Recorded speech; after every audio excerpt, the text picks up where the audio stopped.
All right, so today what we're going to do is we're going to do something a little bit different. What we're going to do today is we're going to talk about same kind of things, short lectures, a bunch of them so that you can watch them at your leisure. But there's going to be one of the short lectures that I'm going to have as it's going to be private and it's going to be password protected or something so that only the people in the class can see it because it has unpublished and proprietary data in it. All right, so it's a little bit different, a little bit more interesting because it's something that only a handful of people in the world know about. Okay, but today what we're going to be talking about is this idea of ribosome mass and how ribosome mass can affect muscle hypertrophy and strength. Just to review what we talked about in the last session, basically what we were saying is that resistance exercise works together with amino acids to fully activate mTOR complex 1.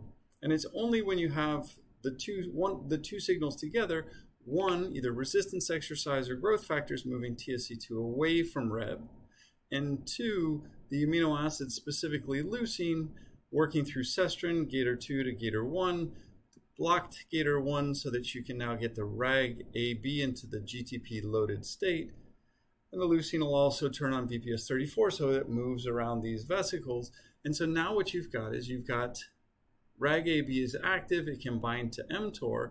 mTOR and TSC2 has moved away from Reb, mTOR has moved towards Reb, and now we have the fully activated mTOR complex 1 so that we can increase muscle protein synthesis and drive hypertrophy. And now what we're going to look at today is what happens when we get up to that high level of protein synthesis. How do we drive, and is there anything necessary to go beyond just turning on mTOR to drive muscle hypertrophy?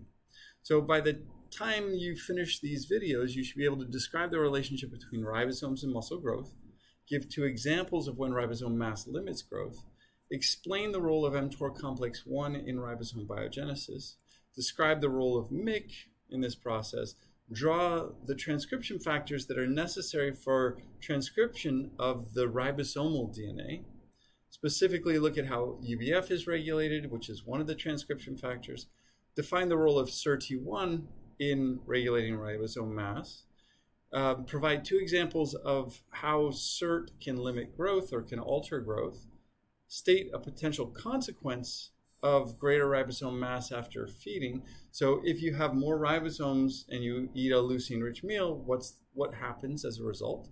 And then explain a little bit of the nuance in our current understanding of ribosome growth, biogenesis and growth.